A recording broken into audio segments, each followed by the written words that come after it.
Sayote at pechay na naman itong gulay na nakikita nyo mga kaibigan. Paano po yan talagang madalas na kaya ng bulsa ng mga kaibigan natin din niya.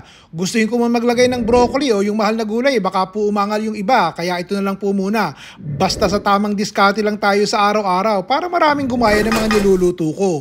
Saka na po tayo magpasiklab pag sweldo na ni sir o kaya bagong sahod sa paluwagan. Sa ngayon, murang gulay na muna at 2 tabo po ng lamang dagat ang ilalahok natin din sa ating ulam. Takpan po natin.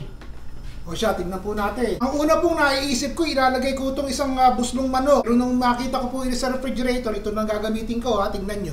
Ito po ay tahong. Kasama ko na po din eh. Luto na yan ha. Wala na rin balat. Wala nang shell.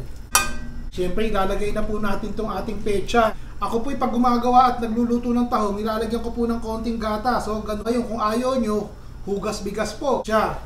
Hinaan niyo po yung apoy ha. Babatihan ko po ng 2 itlog. Protina po kasi ang itlog. Hindi niyo kinakailangan maglagay kung ayaw niyo ha. Ilubalog na po natin tong ating kinchay. Pechay at kinchay. Tapos, pwede na yan. Basta sariwa po ang lahok. Kahit kaunti lang yung ricado. Pasok na yan sa araw-araw. Maiibigan na po yan ng pamilya nyo. Sabawan nyo lamang. Patis paminta lang eh. Ang panghalo nagkaayos na. Kahit may sabaw, may sarsa, may gulay, isda, manok, baboy. Boom, boom, boom. Tapos!